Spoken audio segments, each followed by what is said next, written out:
Hi hello ನಮಸ್ಕಾರ ಸ್ನೇಹಿತರೆ.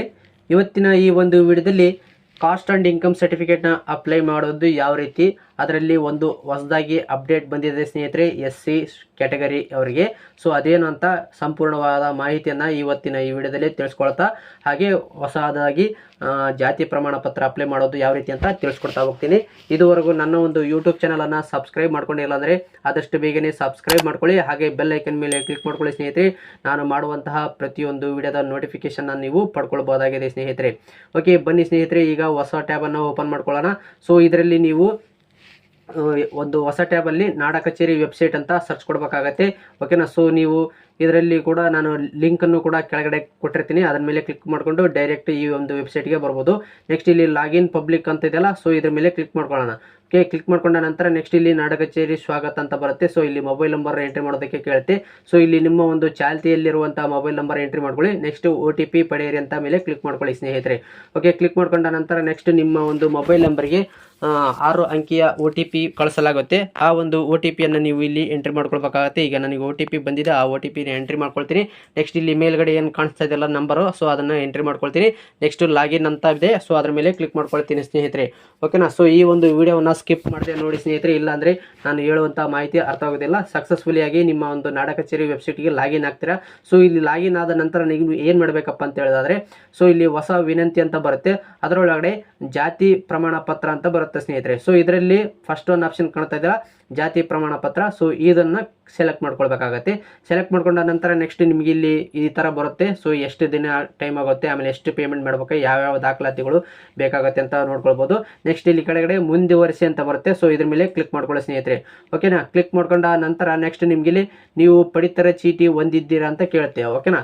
ನಿಮ್ಮ ಹತ್ರ ಪಡಿತರ ಚೀಟಿ ಇದ್ದರೆ ಹೌದು ಅಂತ ಕೊಡಿ, ಒಂದು ವೇಳೆ ಇಲ್ಲಪ್ಪ ಅಂದರೆ ಇಲ್ಲ ಅಂತ ಕೊಡಿ ಸ್ನೇಹಿತರೆ. ಇವ್ರದ್ದು ಒಂದು ರೇಷನ್ ಕಾರ್ಡ್ ಇಲ್ಲ, ಸೊ ಹಾಗಾಗಿ ನಾನು ಇಲ್ಲ ಅಂತ ಕೊಟ್ಕೊಂಡಿದ್ದೀನಿ. ನೆಕ್ಸ್ಟ್ ಇಲ್ಲಿ ಮುಂದುವರಿಸಿ ಅಂತ ಬರುತ್ತೆ. ಸೊ ಅದರ ಮೇಲೆ ಕ್ಲಿಕ್ ಮಾಡ್ಕೊಳ್ಬೇಕಾಗತ್ತೆ. ಓಕೆ, ಕ್ಲಿಕ್ ಮಾಡ್ಕೊಂಡ ನಂತರ ನೆಕ್ಸ್ಟ್ ನಿಮ್ಗೆ ಇಲ್ಲಿ ನೇಮ್ ಆ್ಯಸ್ ಪರ್ ಆಧಾರ್ ಅಂತ ಬರುತ್ತೆ. ಕನ್ನಡದಲ್ಲೇ ಟೈಪ್ ಮಾಡಬೇಕಾಗತ್ತೆ ಸ್ನೇಹಿತರೆ. ಓಕೆನಾ. ಸೊ ಇಲ್ಲಿ ಕನ್ನಡ ಟೈಪ್ ಮಾಡೋದಕ್ಕೆ ಬರೋದಿಲ್ಲ, ಇಂಗ್ಲೀಷೇ ಟೈಪ್ ಮಾಡ್ತೀವಿ, ಅದು ಕನ್ನಡ ಟ್ರಾನ್ಸ್ಲೇಟ್ ಆಗೋದಿಲ್ಲ ಸ್ನೇಹಿತರೆ. ಅದಕ್ಕೋಸ್ಕರ ನಾನು ಏನು ಮಾಡಿದ್ದೀನಿ, so Google input tool extract ಮಾಡ್ಕೊಂಡಿದ್ದೀನಿ ಸ್ನೇಹಿತರೆ. ಅದ್ರ ಮೇಲೆ ಕ್ಲಿಕ್ ಮಾಡ್ಕೊಳ್ತೀನಿ. ಕ್ಲಿಕ್ ಮಾಡ್ಕೊಂಡ ನಂತರ ಸೊ ಇಲ್ಲಿ ಕನ್ನಡ ಅಂತ ಕ್ಲಿಕ್ ಮಾಡ್ಕೊಂಡಾಗ ಎನೇಬಲ್ ಆಗುತ್ತೆ. ಸೊ ಎನೇಬಲ್ ಆದಾಗ ನೆಕ್ಸ್ಟ್ ನಾನು ಇಲ್ಲಿ ಇಂಗ್ಲೀಷಲ್ಲಿ ಟೈಪ್ ಮಾಡ್ತೀನಿ ನೋಡಿ ಸ್ನೇಹಿತರೆ. ಓಕೆ, ಇಂಗ್ಲೀಷಲ್ಲಿ ಟೈಪ್ ಮಾಡಿದ್ದೀನಿ, ಆಟೋಮೆಟಿಕಾಗಿ ಇಲ್ಲಿ ಕನ್ನಡ ಕರೆಕ್ಟಾಗಿ ಬರುತ್ತೆ. ಸೊ ನಿಮ್ಗೆ ಯಾವುದು ಬೇಕೋ ಇದರಲ್ಲಿ, ಸೊ ಅದನ್ನು ಕ್ಲಿಕ್ ಮಾಡ್ಕೊಳ್ಳಿ. ಕ್ಲಿಕ್ ಮಾಡ್ಕೊಂಡ ನಂತರ ನೆಕ್ಸ್ಟ್ ಇನ್ನೊಂದು ಅಂತ ಬರುತ್ತೆ. ಓಕೆನಾ. ಸೊ ಅದನ್ನು ನೀವು ಸೆಲೆಕ್ಟ್ ಮಾಡ್ಕೊಳ್ಬೇಕಾಗತ್ತೆ. ಓಕೆ, ಈ ಥರ ಬರುತ್ತೆ, ಕರೆಕ್ಟ್ ಇದೆ.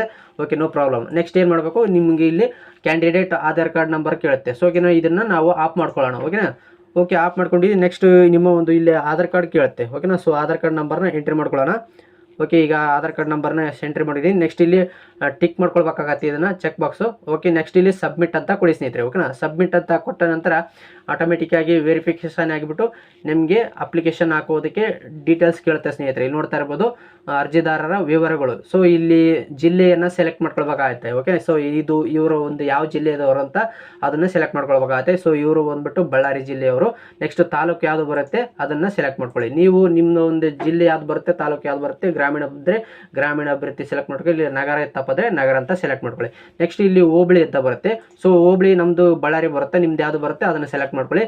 ನೆಕ್ಸ್ಟ್ ಇಲ್ಲಿ ಗ್ರಾಮ, ನಿಮ್ಮದು ಒಂದು ಏನು ಹಳ್ಳಿ ಇರುತ್ತಲ್ಲ, ಸೊ ಆ ಒಂದು ಗ್ರಾಮವನ್ನು ಸೆಲೆಕ್ಟ್ ಮಾಡ್ಕೊಳ್ಬೇಕಾಗತ್ತೆ. ಸೊ ಇಲ್ಲಿ ನಮ್ಮ ಒಂದು ಗ್ರಾಮ ಹರಗಿಂಡೋಣಿ ಅಂತ ಸೆಲೆಕ್ಟ್ ಮಾಡ್ಕೊಂಡಿದ್ದೀನಿ. ನೆಕ್ಸ್ಟ್ ನಿಮ್ಗೆ ಇಲ್ಲಿ ನೋಡ್ತಾ ಇರ್ಬೋದು ಅರ್ಜಿದಾರರ ಹೆಸರು. ಸೊ ಇಲ್ಲಿ ಆಯ್ಕೆ ಅಂತ ಬರುತ್ತೆ. ಸೊ ಇಲ್ಲಿ ಮದುವೆ ಆದವರಿಗೆ ಶ್ರೀ ಅಂತ ಹಾಕೊಳ್ಳಿ, ಮದುವೆ ಆಗಲಿರದೇ ಇರೋರಿಗೆ ಕುಮಾರ್ ಅಥವಾ ಕುಮಾರಿ ಅಂತ ಹಾಕೊಳ್ಳಿ. ಓಕೆನಾ. ಸೊ ಇಲ್ಲಿ ಶ್ರೀಮತಿ ಇದ್ದಾರೆ, ಯಾಕಂದರೆ ಮದುವೆ ಆಗಿದೆ, ಶ್ರೀಮತಿ ಅಂತ ಹಾಕ್ಕೊಂಡಿದ್ದೀನಿ. ನೆಕ್ಸ್ಟ್ ಇಲ್ಲಿ ತಂದೆ ಅಥವಾ ಗಂಡನ ಹೆಸರು ಅಂತ ಕೇಳುತ್ತೆ. ಸೊ ಇಲ್ಲಿ ಆಯ್ಕೆ ಮಾಡ್ಕೊಳ್ಬೇಕಾಗತ್ತೆ. ಇಲ್ಲಿ ಕನ್ಫ್ಯೂಸ್ ಆಗ್ತಾರೆ ಸ್ನೇಹಿತರೆ ಭಾಳಷ್ಟು ಜನ. ಸೊ ಇಲ್ಲಿ ಬಿನ್ ಯಾವುದಕ್ಕೆ ಯೂಸ್ ಮಾಡ್ತಾರಪ್ಪ ಅಂದರೆ, ತಂದೆಯ ಹೆಸರನ್ನ ಎಂಟ್ರಿ ಮಾಡಿದ್ರೆ ಬಿನ್ ಅಂತ ಸೆಲೆಕ್ಟ್ ಮಾಡ್ಕೊಳ್ಳಿ.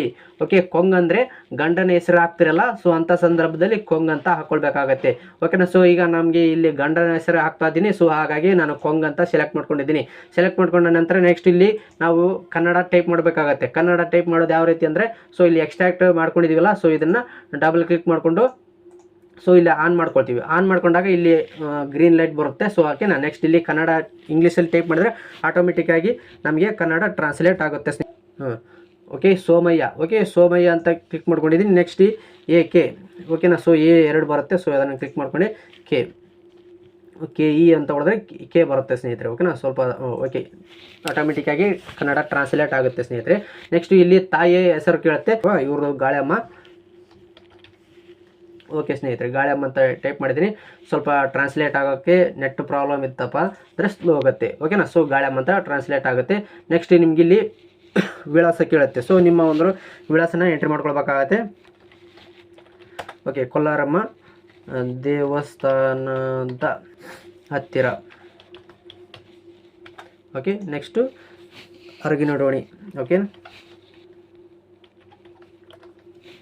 ಓಕೆ ಸ್ನೇಹಿತರೆ, ಸೇಮ್ ಅದೇ ರೀತಿಯಾಗಿ ಎಲ್ಲ ಕರೆಕ್ಟಾಗಿ ಫಿಲ್ ಮಾಡ್ಕೊಳ್ಬೇಕಾಗತ್ತೆ. ಯಾವುದೇ ರೀತಿಯಾಗಿ ಮಿಸ್ ಮಾಡ್ಕೊಳ್ಬೇಡಿ. ಯಾಕಪ್ಪ ಅಂದರೆ ನೀವು ಒಂದು ಸರಿ ನೀವೇನಾದ್ರೂ ಅಪ್ಲಿಕೇಶನ್ ಹಾಕಬೇಕಾದ್ರೆ ಅದನ್ನು ರಾಂಗ್ ಮಾಡಬೇಕಾದ್ರೆ ಯಾವುದೇ ರೀತಿಯಾಗಿ ಕರೆಕ್ಷನ್ ಮಾಡೋದಕ್ಕೆ ಇರೋದಿಲ್ಲ ಸ್ನೇಹಿತರೆ. ಓಕೆನಾ, ಸೊ ಇಲ್ಲಿ ಯಾವುದು ಟೈಪ್ ಮಾಡ್ತೀರಾ ಸೊ ಅದೇ ರೀತಿಯಾಗಿ ನಿಮ್ಮ ಒಂದು ಸರ್ಟಿಫಿಕೇಟಲ್ಲಿ ಪ್ರಿಂಟ್ ಆಗುತ್ತೆ. ಓಕೆ, ನೆಕ್ಸ್ಟ್ ಇಲ್ಲಿ ಪಿನ್ ಕೋಡ್ ಕೇಳುತ್ತೆ. ಸೊ ನಿಮ್ಮ ಒಂದು ಏರಿಯಾದ ಪಿನ್ ಕೋಡನ್ನು ನೀವು ಇಲ್ಲಿ ಎಂಟ್ರಿ ಮಾಡ್ಕೊಳ್ಬೇಕಾಗತ್ತೆ. ಓಕೆನಾ, 583115. ಓಕೆ, ನೆಕ್ಸ್ಟ್ ಇಲ್ಲಿ ಮೊಬೈಲ್ ನಂಬರ್ ಆಟೋಮೆಟಿಕ್ ಫಿಲ್ ಆಗಿರುತ್ತೆ. ಗೆಟ್ OTP ಕಳಿಸಿ ಅಂತ ಬರುತ್ತೆ. ಸೊ ಅದ್ರ ಮೇಲೆ ಕ್ಲಿಕ್ ಮಾಡ್ಕೊಳ್ಳೋಣ ಸ್ನೇಹಿತರೆ. ಓಕೆ, ಕ್ಲಿಕ್ ಮಾಡ್ಕೊಂಡ ನಂತರ ನೆಕ್ಸ್ಟ್ ನಿಮ್ಮ ಒಂದು ಮೊಬೈಲ್ ನಂಬರಿಗೆ 6 ಅಂಕಿಯ OTP ಬಂದಿರುತ್ತೆ. ಆ ಒಂದು OTPಯನ್ನು ನೀವು ಇಲ್ಲಿ ಎಂಟ್ರಿ ಮಾಡ್ಕೊಳ್ಬೇಕಾಗತ್ತೆ ಸ್ನೇಹಿತರೆ. ಓಕೆನಾ, ಸೊ ಇಲ್ಲಿ ನಮಗೆ OTP ಬಂದಿದೆ. ಆ OTPಯನ್ನು ನಾನು ಇಲ್ಲಿ ಪರಿಶೀಲನೆ ಮಾಡ್ತಾ ಇದ್ದೀನಿ. ನೆಕ್ಸ್ಟ್ ಈಗ ವೆರಿಫಿಕೇಷನ್ ಆಗಿತ್ತು. ನೆಕ್ಸ್ಟ್ ಇಲ್ಲಿ ಇಮೇಲ್ ಅಡ್ರೆಸ್ ಕೇಳ್ತದೆ ಸ್ನೇಹಿತರೆ. ಓಕೆನಾ, ಸೊ ಇಲ್ಲಿ ನಾನು ಇಮೇಲ್ ಅಡ್ರೆಸ್ನ ಎಂಟ್ರಿ ಮಾಡಿದ್ದೀನಿ. ನೆಕ್ಸ್ಟ್ ಇಲ್ಲಿ ಒಪ್ಪಿಗೆ OTP ಕಳಿಸಿ ಅಂತ ಬರುತ್ತೆ ಸ್ನೇಹಿತರೆ. ಓಕೆನಾ, ಅದ್ರ ಮೇಲೆ ಕ್ಲಿಕ್ ಮಾಡ್ಕೊಳ್ಳೋಣ. ಕ್ಲಿಕ್ ಮಾಡ್ಕೊಂಡ ನಂತರ OTP ಕಳಿಸಿರುತ್ತಾರೆ. ಸೊ ಅದು ಕೂಡ 2 ನಿಮಿಷ ಟೈಮ್ ಇರುತ್ತೆ. ಸೊ ನಾನು ಈಗ ಮೇಲ್ ID ಓಪನ್ ಮಾಡ್ಕೊಳ್ತೀನಿ. ಸೊ ಇದನ್ನು ರಿಫ್ರೆಶ್ ಮಾಡ್ತೀನಿ ಸ್ನೇಹಿತರೆ. ಓಕೆನಾ, ಬಂದಿದ್ದೇನೆ ಇಲ್ಲ ಅಂತ ಹೇಳ್ಬಿಟ್ಟು. ಓಕೆನಾ, ಓಕೆ ಸ್ನೇಹಿತರೆ, ಈಗ ನಮಗೆ ಮೇಲಿಗೆ ಬಂದಿದೆ ಸ್ನೇಹಿತರೆ. ಓಕೆನಾ, ಸೊ ಇದನ್ನು ಓಪನ್ ಮಾಡ್ಕೊಳ್ತೀನಿ. ಸೊ ಇದು ಟೈಮಿಂಗು 2 ನಿಮಿಷ ಇರುತ್ತೆ. ಇದನ್ನು ಕಾಪಿ ಮಾಡ್ಕೊಳ್ತೀನಿ. ನೆಕ್ಸ್ಟ್ ಇಲ್ಲಿ ನಾಡ ಕಚೇರಿ ವೆಬ್ಸೈಟಿಗೆ ಬಂದುಬಿಟ್ಟು ನೆಕ್ಸ್ಟ್ ಇಲ್ಲಿ OTP ಅಂತ ಇದೆ, ಅದನ್ನು ಎಂಟ್ರಿ ಮಾಡಿಕೊಂಡು ನೆಕ್ಸ್ಟ್ ಇಲ್ಲಿ ಪರಿಶೀಲಿಸಿ ಅಂತ ಬರುತ್ತೆ. ಅದರ ಮೇಲೆ ಕ್ಲಿಕ್ ಮಾಡ್ಕೊಳ್ಳೋಣ. ಕ್ಲಿಕ್ ಮಾಡ್ಕೊಂಡಾಗ OTP ವೆರಿಫೈಡ್ ಸಕ್ಸಸ್ಫುಲ್ ಅಂತ ಬರುತ್ತೆ. ನೆಕ್ಸ್ಟ್ ಕೆಳಗಡೆ ಸ್ಕ್ರಾಲ್ ಡೌನ್ ಮಾಡಿದಾಗ ಇಲ್ಲಿ ಆಟೋಮೆಟಿಕ್ಕಾಗಿ ಇಲ್ಲಿ ನೀವು ಡಿಜಿಟಲ್ ಲಾಕರಿಗೆ ತಳ್ಳುತ್ತೀರ ಅಂತ ಬರುತ್ತೆ. ಎಸ್ ಅಂತ ಇರುತ್ತೆ. ನೆಕ್ಸ್ಟ್ ಇಲ್ಲಿ ಮುಂದುವರಿಸುವಂತ ಇದು ಬರುತ್ತೆ, ಮುಂದಿನದು ಅಂತ. ಸೊ ಅದ್ರ ಮೇಲೆ ಕ್ಲಿಕ್ ಮಾಡ್ಕೊಳ್ಳೋಣ. ಓಕೆನಾ, ಕ್ಲಿಕ್ ಮಾಡ್ಕೊಂಡ ನಂತರ ನೋಡ್ತಾ ಇರ್ಬೋದು ಮೀಸಲಾತಿ ವರ್ಗ. ಸೊ ನಿಮ್ಮ ಒಂದು ಮೀಸಲಾತಿ ಯಾವ್ದು ಬರುತ್ತೆ, ಸೊ ಪರಿಶಿಷ್ಟ ಜಾತಿಯವ್ರದ್ದು ಹಾಕ್ತಾ ಇದ್ದೀನಿ. ಸೊ ನಿಮ್ದು ಯಾವ್ದು ಬರುತ್ತೆ ಅದನ್ನು ಹಾಕೊಳ್ಳಿ. ಓಕೆನಾ, ಸೊ ಇವ್ರು ಬಂದ್ಬಿಟ್ಟು SC. ಸೊ ಹಾಗಾಗಿ ಅದನ್ನು ಸೆಲೆಕ್ಟ್ ಮಾಡ್ಕೊಂಡಿದ್ದೀನಿ. ನೆಕ್ಸ್ಟ್ ಇಲ್ಲಿ ನೋಡ್ತಾ ಇರ್ಬೋದು ಕ್ಯಾಸ್ಟ್ ಗ್ರೂಪ್ ಕ್ಯಾಟಗರಿ ಅಂತ ಬರುತ್ತೆ ಸ್ನೇಹಿತರೆ. ಓಕೆನಾ, ಸೊ ಇದರಲ್ಲಿ ಇವರು ಆದಿ ಕರ್ನಾಟಕ ಅಂತ. ಓಕೆನಾ, ಸೊ ಇದನ್ನು ಕ್ಲಿಕ್ ಮಾಡ್ಕೊಂಡಿದ್ದೀನಿ. ಓಕೆನಾ, ಸೊ ಇಲ್ಲಿ ನೋಡ್ತಾ ಇರ್ಬೋದು ಜಾತಿಯನ್ನು ಆಯ್ಕೆ ಮಾಡಿ ಅಂತ ಕೇಳ್ತೇವೆ. ಓಕೆನಾ, ಸೊ ಇವ್ರು ಬಂದ್ಬಿಟ್ಟು ಮಾದಿಗ ಅಂತೇಳಿ. ಸೊ ಮಾದಿಗೆ ಅಂತ ಇಲ್ಲಿ ಬರುತ್ತೆ ನೋಡಿ, ಇದು ಮಾದಿಗ್ ಅಂತ ಬಂದಿದೆ, ಮಾದಿಗ ಅಂತ ಬರುತ್ತೆ. ಓಕೆನಾ, ಸೊ ಇಲ್ಲಿ ಕರೆಕ್ಟ್ ಮಾದಿಗ. ಓಕೆನಾ, ಮಾದಿಗ ಅಂತ. ಸೊ ಅದನ್ನು ಸೆಲೆಕ್ಟ್ ಮಾಡ್ಕೊಂಡಿದ್ದೇನೆ ಸ್ನೇಹಿತರೆ. ಒಂದು ವೇಳೆ ನಿಮಗೆ ಇಲ್ಲಿ ಜಾತಿ ಸರಿ ಕರೆಕ್ಟಾಗಿ ಗೊತ್ತಿಲ್ಲ ಅಂದರೆ ಇಲ್ಲಿ ನೋಡ್ತಾ ಇರ್ಬೋದು if you belong to Adi Andhra, Adi Dravida or Adi Karnataka and don't know your sub caste, ಅಂದರೆ ನಿಮಗೆ ಸಬ್ ಕ್ಯಾಸ್ಟ್ ಗೊತ್ತಿಲ್ಲ ಅಂದರೆ please upload self affidavit, click here to download to get form ಅಂತ ಬರ್ತೇವೆ. ಸೊ ಕ್ಲಿಕ್ ಮಾಡ್ಕೊಂಡಾಗ ನೆಕ್ಸ್ಟ್ ನಿಮಗೆ ಒಂದು ಬೇರೆ ಪೇಜ್ ಓಪನ್ ಆಗುತ್ತೆ, PDF ಫೈಲು. ಸೊ ಅದನ್ನು ನೀವು ಫಿಲ್ ಮಾಡಿಬಿಟ್ಟು ಸೈನ್ ಮಾಡಿ ಅಪ್ಲೋಡ್ ಮಾಡಬೇಕಾಗತ್ತೆ, ಸ್ಕ್ಯಾನ್ ಮಾಡಿಬಿಟ್ಟು PDF ಫೈಲು. ಓಕೆನಾ, ಓಪನ್ ಆಗ್ತಾ ಇದೆ ಸ್ನೇಹಿತರೆ. ಸೊ ಇದರಲ್ಲಿ ನೋಡ್ತಾ ಇರ್ಬೋದು. ಸೊ ಇಲ್ಲಿ ನಿಮಗೆ ಅರ್ಜಿದಾರರ ಹೆಸರು ಕೇಳುತ್ತೆ, ವಿಳಾಸ, ತಾಯಿಯ ಹೆಸರು, ಜಾತಿ ಅಥವಾ ಮೂಲ ಜಾತಿ. ಸೊ ಇದನ್ನೆಲ್ಲ ಫಿಲ್ ಮಾಡಿಬಿಟ್ಟು ಡೇಟು ಟೈಮಿಂಗ್ ಹಾಕಿ ಸೈನ್ ಮಾಡಿಬಿಟ್ಟು ಸಹಿ ಮಾಡಿಬಿಟ್ಟು ಅಪ್ಲೋಡ್ ಮಾಡಬೇಕಾಗತ್ತೆ. ಓಕೆನಾ, ಸೊ ಇವ್ರಿಗೆ ಗೊತ್ತಿದೆ. ಸೊ ಹಾಗಾಗಿ ನಾನು ಮಾದಿಗ ಅಂತ ಸೆಲೆಕ್ಟ್ ಮಾಡ್ಕೊಂಡಿದ್ದೀನಿ. ನೆಕ್ಸ್ಟ್ ಇಲ್ಲಿ ಕುಟುಂಬ ಒಟ್ಟು ವಾರ್ಷಿಕ ಆದಾಯ. ಸೊ ನಾವು ಎಷ್ಟಾದರೂ ಹಾಕ್ಕೊಳ್ಬೋದು, ಅವರು ಆಟೋಮೆಟಿಕ್ಕಾಗಿ ಕ್ಯಾಲ್ಕುಲೇಟ್ ಮಾಡ್ತಾರೆ. ನೆಕ್ಸ್ಟ್ ಯಾವ ಉದ್ದೇಶಕ್ಕೋಗಿ ನೀವು ಕ್ಯಾಸ್ಟ್ ಆ್ಯಂಡ್ ಇನ್ಕಮ್ ಸರ್ಟಿಫಿಕೇಟ್ ಬೇಕಂತ ಕೇಳುತ್ತೆ. ಸೊ ಇಲ್ಲಿ ನಮಗೆ ಈ ಥರ ಅಂತ ಕ್ಲಿಕ್ ಮಾಡ್ಕೊಳ್ಳೋಣ. ಓಕೆನಾ, ಸೊ ಒಂದು ವೇಳೆ ವಿದ್ಯಾಭ್ಯಾಸ ಇತ್ತಪ್ಪ ಅಂದರೆ ವಿದ್ಯಾಭ್ಯಾಸಕ್ಕೆ ಸೆಲೆಕ್ಟ್ ಮಾಡ್ಕೊಳ್ಳಿ. ನೆಕ್ಸ್ಟ್ ಇಲ್ಲಿ ಮುಂದಿನದಂತ ಬರುತ್ತೆ. ಸೊ ಅದರ ಮೇಲೆ ಕ್ಲಿಕ್ ಮಾಡ್ಕೊಳ್ಳೋಣ. ಓಕೆ, ಕ್ಲಿಕ್ ಮಾಡ್ಕೊಂಡ ನಂತರ ನೆಕ್ಸ್ಟ್ ನಿಮ್ಮ ಒಂದು ಪಾಸ್ಪೋರ್ಟ್ ಸೈಜ್ ಫೋಟೋ 50 KB ಕಡಿಮೆ ಇರಬೇಕಾಗಿರುತ್ತೆ. ಸೊ ಅಂಥದ್ದು passport size photo already scan ಮಾಡಿ ಇಟ್ಕೊಳ್ಬೇಕಾಗತ್ತೆ. ಓಕೆನಾ, ಸೊ ನಾನು ಸ್ಕ್ಯಾನ್ ಮಾಡಿ ಇಟ್ಕೊಂಡಿದ್ದೀನಿ ಇಲ್ಲಿ.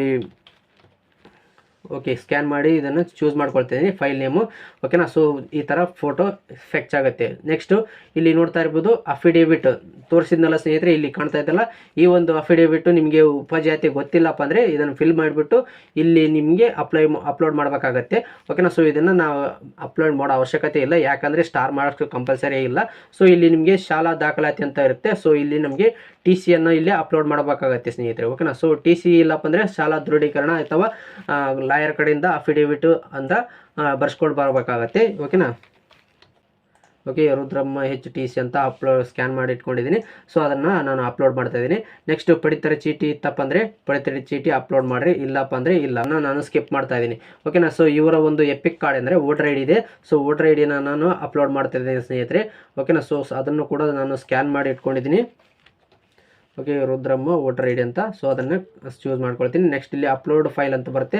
ಸೊ ಅದ್ರ ಮೇಲೆ ಕ್ಲಿಕ್ ಮಾಡ್ಕೊಂಡು ಅಪ್ಲೋಡ್ ಡಾಕ್ಯುಮೆಂಟು. ಸೊ ಇಲ್ಲಿ ನೋಡ್ತಾ ಇರ್ಬೋದು ಫೈಲ್ ಅಪ್ಲೋಡೆಡ್ ಅಂತ ಆಗುತ್ತೆ.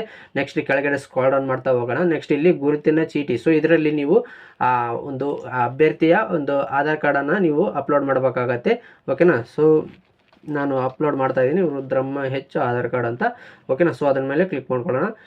ಓಪನ್ ಅಂತ ಕ್ಲಿಕ್ ಮಾಡ್ಕೊಂಡಾಗ ನೆಕ್ಸ್ಟ್ ಇಲ್ಲಿ ಬರುತ್ತೆ. ಸೊ ನೆಕ್ಸ್ಟ್ ಅಪ್ಲೋಡ್ ಡಾಕ್ಯುಮೆಂಟ್ ಮೇಲೆ ಕ್ಲಿಕ್ ಮಾಡ್ಕೊಳ್ಳೋಣ. ಕ್ಲಿಕ್ ಮಾಡ್ಕೊಂಡ ನಂತರ ನೆಕ್ಸ್ಟ್ ನಿಮಗೆ ಈ ರೀತಿಯಾಗಿ ಅಪ್ಲೋಡ್ ಆಗುತ್ತೆ. ನೆಕ್ಸ್ಟ್ ವಿಳಾಸದ ಪುರಾವೆಗೆ. ಸೊ ಇಲ್ಲಿ ಕೂಡ ನೀವು ಆಧಾರ್ ಕಾರ್ಡನ್ನು ನೀವು ಅಪ್ಲೋಡ್ ಮಾಡಬೇಕಾಗತ್ತೆ. ಓಕೆ, ಸೊ ಇಲ್ಲಿ ನಮಗೆ ಚೂಸ್ ಮಾಡ್ಕೊಂಡಿದ್ದೀನಿ.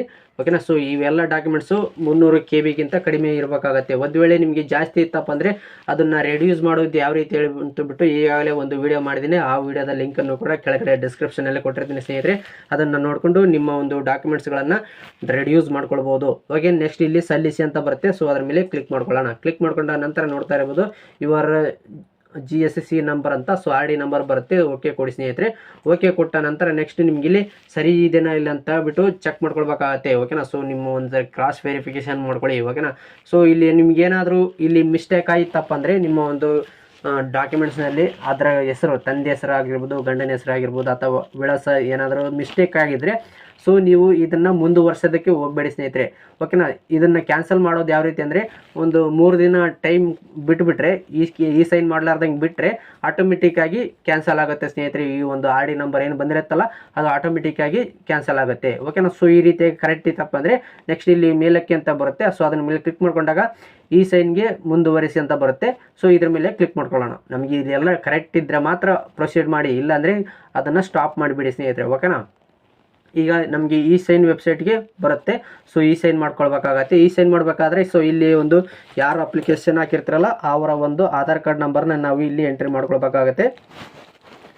ಓಕೆ, ಈಗ ನಾನು ಆಧಾರ್ ಕಾರ್ಡ್ ನಂಬರ್ನ ಎಂಟ್ರಿ ಮಾಡ್ಕೊಳ್ತಾ ಇದ್ದೀನಿ. ನೀವು ಕೂಡ ನಿಮ್ಮ ಒಂದು ಆಧಾರ್ ಕಾರ್ಡ್ ನಂಬರ್ನ ಎಂಟ್ರಿ ಮಾಡಿಬಿಟ್ಟು ಗೆಟ್ OTP ಆಪ್ಷನ್ ಮೇಲೆ ಕ್ಲಿಕ್ ಮಾಡ್ಕೊಳ್ಳಿ. ಕ್ಲಿಕ್ ಮಾಡ್ಕೊಂಡ ನಂತರ ನೆಕ್ಸ್ಟ್ ನಿಮ್ಮ ಒಂದು ಮೊಬೈಲ್ ನಂಬರಿಗೆ OTP ಹೋಗಿರುತ್ತೆ ಸ್ನೇಹಿತರೆ, ಆಧಾರ್ ಕಾರ್ಡ್ಗೆ ಲಿಂಕ್ ಆಗಿರುವಂಥ ಮೊಬೈಲ್ಗೆ. ಓಕೆನಾ. ಈಗ OTP ಹೋಗಿದೆ. ಸೊ ಅದನ್ನು ನಾವು ಇಲ್ಲಿ ಫಿಲ್ ಮಾಡಬೇಕಾಗುತ್ತೆ. ಓಕೆ ಸ್ನೇಹಿತರೆ, ಈಗ OTP ಬಂದಿದೆ, 6 ಅಂಕಿಯ OTP. ಅದನ್ನು ನಾನು ಇಲ್ಲಿ ಎಂಟ್ರಿ ಮಾಡ್ಕೊಳ್ತಾ ಇದ್ದೀನಿ. ನಿಮಗೆ ಏನಾದರೂ OTP ಬಂದರೆ ಅದನ್ನು ಕರೆಕ್ಟಾಗಿ ಎಂಟ್ರಿ ಮಾಡಿಕೊಂಡು ನೆಕ್ಸ್ಟ್ ಇಲ್ಲಿ ಸಬ್ಮಿಟ್ ಅಂತ ಬರುತ್ತೆ ಕೆಳಗಡೆ. ಸೊ ಅದರ ಮೇಲೆ ಕ್ಲಿಕ್ ಮಾಡ್ಕೊಳ್ಳೋಣ. ಓಕೆ, ಕ್ಲಿಕ್ ಮಾಡ್ಕೊಂಡ ನಂತರ ನೆಕ್ಸ್ಟ್ ನಿಮಗೆ ಈ ಸೈನ್ ಕಂಪ್ಲೀಟ್ ಆಗುತ್ತೆ. ಈ ಸೈನ್ ಕಂಪ್ಲೀಟ್ ಆದ ನಂತರ ನೆಕ್ಸ್ಟ್ ನಿಮಗೆ ಪೇಮೆಂಟ್ ಮಾಡೋದಕ್ಕೆ ಕೇಳುತ್ತೆ ಸ್ನೇಹಿತರೆ. ಇಲ್ಲಿ ನೋಡ್ತಾ ಇರ್ಬೋದು ಯಶಸ್ವಿ ಹಣ ಪಾವತಿ ನಂತರ ಅರ್ಜಿ ಪ್ರಕ್ರಿಯೆಯನ್ನು ಮುಂದುವರಿಸಲಾಗುತ್ತೆ ಅಂತ ಬರುತ್ತೆ. ಸೊ ಇಲ್ಲಿ ಹಣ ಪಾವತಿಸಲು ಮುಂದುವರಿಸಿ ಅಂತ ಬರುತ್ತೆ. ಸೊ ಈ ಒಂದು ಆಪ್ಷನ್ ಮೇಲೆ ಕ್ಲಿಕ್ ಮಾಡ್ಕೊಳ್ಳೋಣ. ಕ್ಲಿಕ್ ಮಾಡ್ಕೊಂಡ ನಂತರ ನೆಕ್ಸ್ಟ್ ಕೆಳಗಡೆ ಸ್ಕ್ರಾಲ್ ಡೌನ್ ಮಾಡಿದಾಗ ನೆಕ್ಸ್ಟ್ ಇಲ್ಲಿ ಟಿಕ್ ಮಾಡ್ಕೊಳ್ಬೇಕಾಗುತ್ತೆ. ಟಿಕ್ ಮಾಡಿಕೊಂಡು ಒಂದು ವೇಳೆ SBI ಇದು EPI ಇತ್ತಂದರೆ ಅದನ್ನು ಸೆಲೆಕ್ಟ್ ಮಾಡ್ಕೊಳ್ಳಿ, ಇಲ್ಲ ಫೋನ್ಪೇ ಅಂತ ಬರುತ್ತೆ. ಸೊ ಫೋನ್ಪೇ ಅಂತ ಕ್ಲಿಕ್ ಮಾಡ್ಕೊಳ್ಳೋಣ. ಓಕೆನಾ. ಸೊ ಫೋನ್ಪೇ ಅಂದರೆ ಇಲ್ಲಿ ನಮಗೆ ಫೋನ್ಪೇ ಸ್ಕ್ಯಾನ್ ಮಾಡಬೇಕಾಗತ್ತೆ. ಓಕೆನಾ. ಸೊ ನೀವು ಯಾವುದೇ ರೀತಿಯಾಗಿ ಓಪನ್ ಆಗೋದಲ್ಲ, ಲಿಂಕ್ ಕೂಡ ಬರೋದಿಲ್ಲ ಮೊಬೈಲ್ಗೆ. ಜಸ್ಟ್ ನೀವು ಯಾವುದಾದ್ರೂ UPI ಸ್ಕ್ಯಾನರ್ನಲ್ಲಿ ಹೋಗ್ಬಿಟ್ಟು ಅದನ್ನು ಸ್ಕ್ಯಾನ್ ಮಾಡಿಬಿಟ್ಟು ನಾನು ಪೇಮೆಂಟ್ ಮಾಡ್ತಾ ಇದ್ದೀನಿ. ಇವಾಗ ನನ್ನ ಒಂದು ಮೊಬೈಲಲ್ಲಿ ಪೇಮೆಂಟ್ ಮಾಡಿದ್ದೀನಿ. ನೆಕ್ಸ್ಟ್ UPI ಪಿನ್ ಎಂಟ್ರಿ ಮಾಡ್ಕೊಳ್ತಾ ಇದ್ದೀನಿ. ಎಂಟ್ರಿ ಮಾಡಿಬಿಟ್ಟು ನಮಗೆ ಟ್ರಾನ್ಸಾಕ್ಷನ್ ಸಕ್ಸಸ್ ಆಗುತ್ತೆ. ಸಕ್ಸಸ್ ಆದ ನಂತರ ಆಟೋಮೆಟಿಕ್ಕಾಗಿ ಪೇಜ್ ರಿಫ್ರೆಶ್ ಆಗುತ್ತೆ. ನೋಡ್ತಾ ಇರ್ಬೋದು ಪೇಮೆಂಟ್ ಸಕ್ಸಸ್ ಅಂತ ಬರುತ್ತೆ. ಸೊ ಇಲ್ಲಿ ನೋಡ್ತಾ ಇರ್ಬೋದು 40 ರೂಪೀಸು. ನೆಕ್ಸ್ಟ್ ಇಲ್ಲಿ ಮುಂದುವರಿಸಿ ಅಂತ ಬರುತ್ತೆ. ಅದರ ಮೇಲೆ ಕ್ಲಿಕ್ ಮಾಡ್ಕೊಳ್ಳೋಣ. ಕ್ಲಿಕ್ ಮಾಡ್ಕೊಂಡ ನಂತರ ನೆಕ್ಸ್ಟ್ ನಿಮಗೆ ಇಲ್ಲಿ ಅಪ್ಲಿಕೇಶನ್ಸ್ ಯಶಸ್ವಿಯಾಗಿ ಸೈನ್ ಮಾಡಲಾಗಿದೆ ಅಂತ ಬರುತ್ತೆ. ನೆಕ್ಸ್ಟ್ ಇಲ್ಲಿ ಡೌನ್ಲೋಡ್ ಮೇಲೆ ಕ್ಲಿಕ್ ಮಾಡ್ಕೊಳ್ಳೋಣ. ಡೌನ್ಲೋಡ್ ಮೇಲೆ ಕ್ಲಿಕ್ ಮಾಡ್ಕೊಂಡ ನಮಗೆ ಅಪ್ಲಿಕೇಶನ್ ಈ ರೀತಿಯಾಗಿ ಓಪನ್ ಆಗುತ್ತೆ ಸ್ನೇಹಿತರೆ, ಆಟೋಮೆಟಿಕ್ಕಾಗಿ ನೋಡ್ತಾ ಇರ್ಬೋದು. ನೆಕ್ಸ್ಟ್ ಇಲ್ಲಿ ರಸೀದಿಯನ್ನು ಮುದ್ರಿಸಿ ಅಂತ ಬರುತ್ತೆ. ಓಕೆನಾ. ಸೊ ಅದನ್ನು ಕ್ಲಿಕ್ ಮಾಡ್ಕೊಂಡ ಅಂದರೆ ನಾವು ಕಸ್ಟಮರಿಗೆ ಕೊಡಬೇಕಲ್ಲ, ಸೊ ಅದಕ್ಕೆ ಹೇಗೆ ಪ್ರಿಂಟ್ ಕೊಡಬೇಕಾಗತ್ತೆ. ಇದನ್ನು ನಾವು ಸೇವ್ ಮಾಡ್ಕೊಳ್ಳೋಣ.